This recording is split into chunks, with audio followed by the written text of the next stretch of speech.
Ang Patapat Viaduct is 31 meters above sea level. Ito yung nagko-connect Ilocos Region to Cagayan Valley. Kinonstruct tong Patapat Viaduct, also known as Patapat Bridge, noong 1986 na October.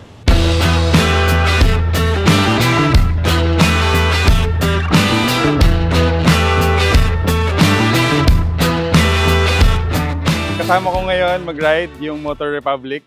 So, nandito kami ngayon sa Pagudpud Viaduct. Isa to sa pangarap ko mapuntahan. Lahat ng napapanood kong magmotor, usually ito yung talagang sinesearch ko. Ito yung one of my bucket list talaga. So, na-check natin siya today. Ang plano talaga namin is mag-North Loop. So, from day 1, punta kami Vigan. And then, day 2, Pagudpud. And then, ngayon, day 3, nandito kami sa Pagudpud Viaduct. Ayan. Ako, nag-ride talaga ako. Mahilig talaga ako sa long ride. So, ang objective ko talaga is mapuntahan yung iba't ibang lugar ng Pilipinas.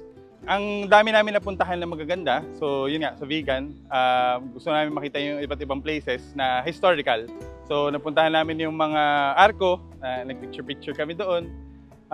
Pero siguro, while yun yung main objective ko, makita yung iba't ibang lugar sa Pilipinas, ang pinaka naging memorable siguro sa akin is yung experiences, yung mga kwentuhan kasama yung mga fellow riders ko.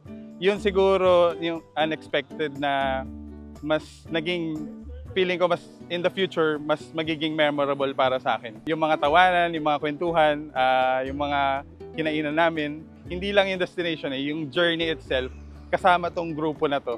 Yun yung pinaka-solid na experience na maibabaon ko pa uwi.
Nandito tayo sa Ilocos Norte.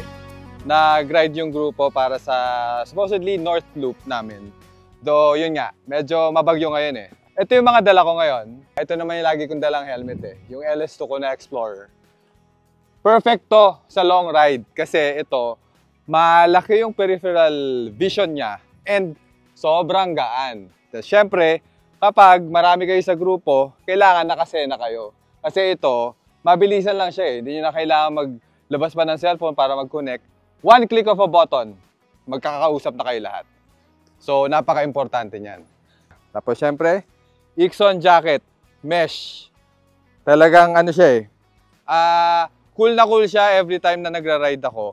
Pumapasok lang yung hangin dito. Tapos, syempre, feel safe. May padding siya sa siko and sa shoulders. Then, pinatungan ko pa siya ng Dainese D-Air Smart Vest. Airbag siya. Just in case, wag naman, syempre, magkaroon ng aberya, magpa-pop siya para airbag siya. Safe na safe. So, ayun. I feel very safe sa travel na to and wala akong nakalimutan sa aking mga papunta dito. Kaya sobrang okay yung travel namin dito sa Ilocos Sur. Gear up na and tuloy na namin ang ride.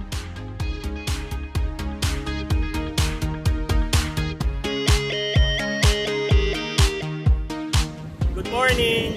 We're on day 4 of our North trip and we just finished our second night sa Ikani Pagudpod Resort. It's a very nice resort. Maganda yung amenities even though blackout dun sa buong Pagudpod. Meron silang generator. It powered all the amenities including the air conditioning. So we decided to come back here for our second night. Very nice view. Medyo patapos na yung bagyong Pepito. Last night, the wind was really strong, really strong. You can hear it roar, not just whistle, but roar. But fortunately, this morning, we're riding out already. And as you can see, medyo windy pa. Medyo windy, but it's very tolerable. There's no more rain, so it's going to be a pleasant ride. Walang araw, malamig ang hangin, tapos very nice weather. We're actually going to La Union from here. I think it's about a 300+ kilometer ride. It will take us probably about 7 to 8 hours because we plan to enjoy the trip. We will stop wherever we can. We'll take photos. We'll really enjoy the trip. So join us. Tara!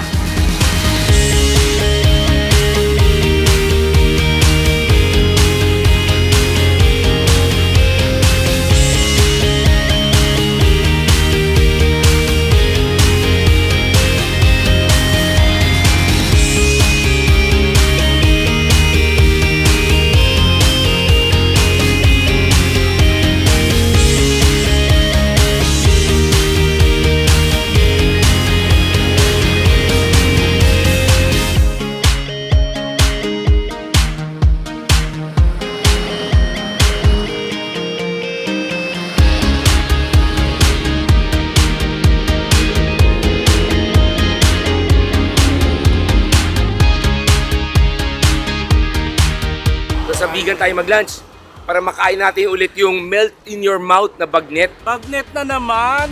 Tara!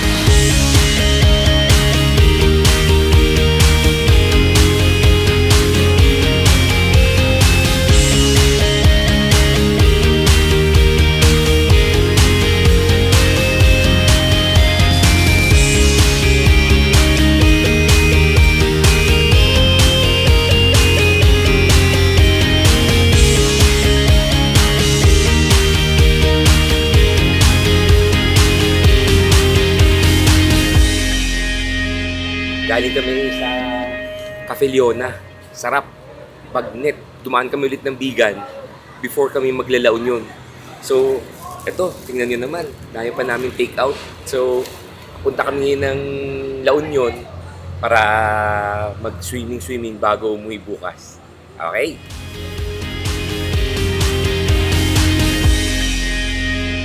Good evening everyone! So nandito kami ngayon sa Kahuna Beach Resort. Sa may La Union na kami. So ang haba ng travel namin, umabot ng mga 8 hours mahigit. From dun sa pinagstayan namin na hotel sa Pagudpod, bumalik kami ng vegan. Mga around 160 kilometers yon para mag-lunch. So dumating kami doon mga 1 p.m. 2 o'clock. So 2 o'clock na kami nakakain. Siyempre, in-order ulit namin bagnet at saka yung longganisa.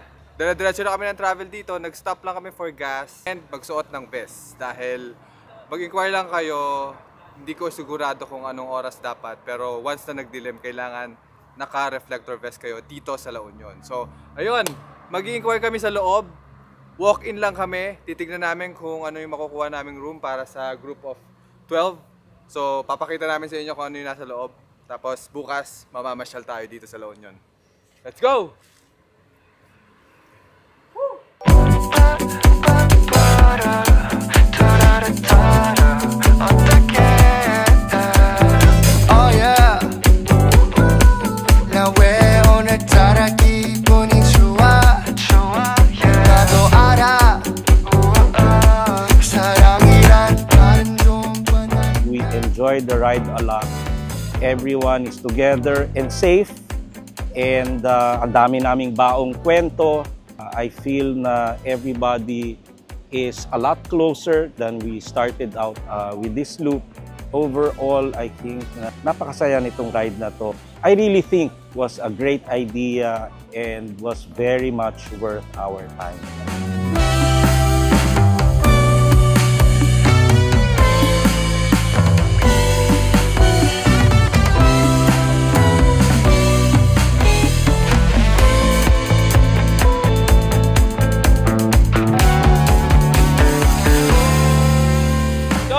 One of the greatest things sa buhay natin is yung continuous mo nagagawa yung passion mo.